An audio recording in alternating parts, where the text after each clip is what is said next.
Revenir sur l'histoire du Sénégal, évidemment, c'est un échec total. Bon, moi, perso, je suis pas très surpris parce que je l'avais vu venir. Après, sur ce match-là, quoi qu'on puisse dire, tout le monde peut faire sa sortie comme il veut. C'était un match maîtrisé pour le Sénégal parce que, on va dire, 95% du temps, le match, il était contrôlé. Donc, on peut pas dire que c'était un mauvais match pour le Sénégal. Oui, dans la gestion sur cette partie-là, laisse à désirer. Il se peut que sur la partie coaching aussi, certains changements interpellent, mais quand on n'est pas dans le staff, où on est le coach en tant que tel, c'est difficile de se prononcer. Moi, en tant que coach, je vais quand même garder cette solidarité de coach, de dire que il a ses raisons. Donc, parce que chaque coach, je pense, joue pour gagner un match. Donc, il y en a aucun qui joue pour perdre le match. Donc, à partir de ce moment-là, je pense que il a, en tout cas, eu ses raisons de choisir les joueurs qu'il a choisis. Maintenant, peu importe qui joue, on doit être en mesure de gérer cette fin de match-là. Parce que si j'étais à sa place, donc je vais le dire comme ça, si j'étais à sa place, j'aurais privilégié à 10 minutes de la fin, même à la 75e minute, de fermer encore un petit peu plus le jeu. Oui, Rudy Garcia, il peut nous allumer une fois qu'il a gagné, mais pendant 85 minutes, il avait, excusez-moi du terme, chaud aux fesses parce que il craignait pour sa place. Ok, donc après coup, c'est facile de dire que ah ouais, nous on savait on allait gagner machin. Il savait rien du tout parce que lui c'est un petit coach. S'il était un grand coach, il n'allait pas quitter Roma pour aller je ne sais où. Donc on sait que c'est une grande gueule. Donc qui se taise, qui s'occupe de ses oignons et voilà. Donc quand tu gagnes dans le respect et dans la dignité. Et puis quand tu perds aussi, tu perds dans le respect et la dignité. Moi pour moi c'est ça un sportif. Mais des coachs qui se permettent de donner des leçons alors que eux-mêmes voilà, avant de balayer devant la porte des gens, faut balayer devant sa porte. Donc moi, ça c'est des choses qui me, personnellement, voilà, ça mérite un petit peu. Et évidemment, il fallait que je lance ce coup de gueule là pour que, voilà, s'il l'entend ou par le biais de qui que ce soit, bah, qui reste à sa place. C'est pas à lui de dire comment on doit jouer ou comment on allait faire. Parce que s'il savait tout ça, je pense pas qu'il serait mené 2-0. Voilà. Maintenant, pour revenir sur nous, moi personnellement en tant que coach, j'aurais privilégié de renforcer ma défense.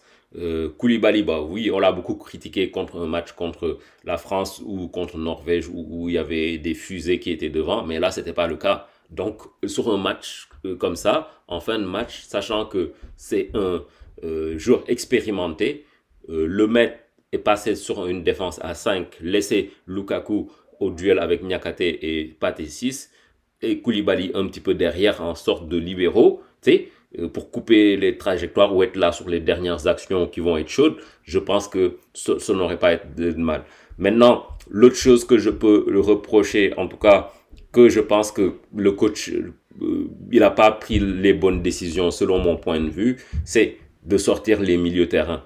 Tu vois, donc les milieux terrain box-to-box, que ça soit Pape Gueye et surtout Diarra. Donc ça, je pense que il s'est un petit peu, de mon humble avis, il s'est un petit peu trompé parce qu'ils sont sortis très tôt dans le match. Et ça, c'est des matchs à élimination directe. Quand tu maîtrises le match à 2-0, ça veut dire que ton système, il est en place. Faut pas changer pour changer. Oui, tu as envie des fois de faire rentrer certains remplaçants pour faire souffler et tout, mais là, c'était pas le cas. La qualification n'était pas assurée. La preuve, on est éliminé. Donc, il fallait assurer, comme aller quasiment jusqu'à la, comme, allez, 75e, 80e minute avant de pouvoir penser à faire des changements. Donc, moi, je pense qu'aujourd'hui, il faut que tous les joueurs, tu sais, devaient se mobiliser et puis eux-mêmes, à 2-1, il devait y avoir des personnes qui sortent et qui prennent le leadership pour que l'équipe ne craque pas. Parce que là, en ce moment-là, on a senti mentalement que l'équipe a craché. Est-ce que on est bien préparé mentalement? Est-ce qu'on a un préparateur mental? Ça, c'est des questions que je me pose.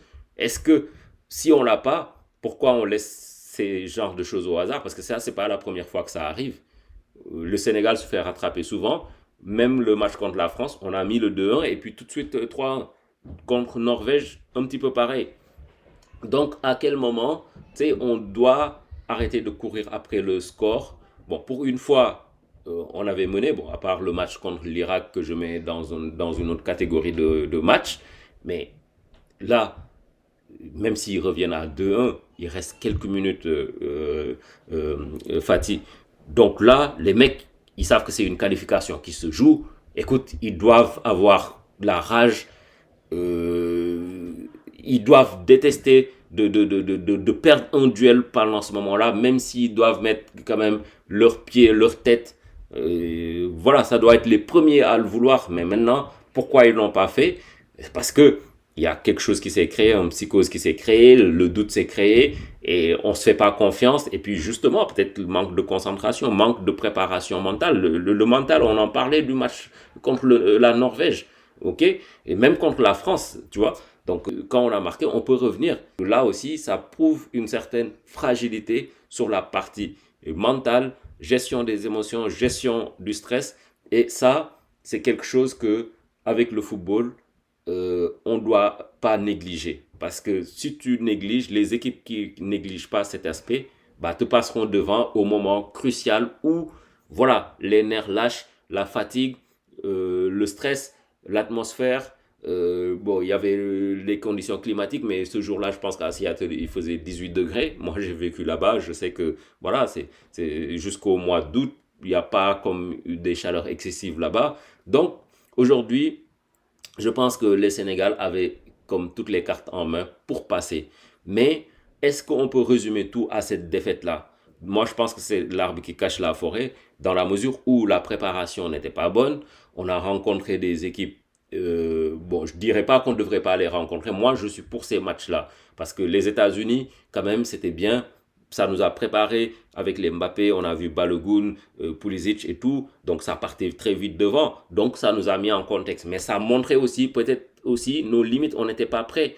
Donc contre l'Arabie Saoudite, c'était pas des foot de guerre, mais ça ressemblait à un match pour préparer certainement l'Irak. Maintenant, oui, peut-être que ça nous a servi, j'en sais rien, mais ce match-là aussi, on l'a pas gagné, faut pas oublier. Donc si on prend les quatre matchs de Coupe du Monde qu'on a joués, donc déjà, tu perds les trois, tu gagnes un seul match, plus un match amical que tu perds et que tu fais match nul. Donc le bilan sur leur tournée américaine, au total, confondu amicaux et matchs de compétition, c'est 4 défaites, un match nul et une victoire. Donc ça, c'est très maigre pour une équipe qui se dit outsider ou même prétendant, parce qu'on a entendu dans la bouche de Koulibaly, ah, ouais, on peut regarder les équipes, les meilleures équipes, manana, mais là, avec ce qu'on a montré, on est très loin des meilleures équipes.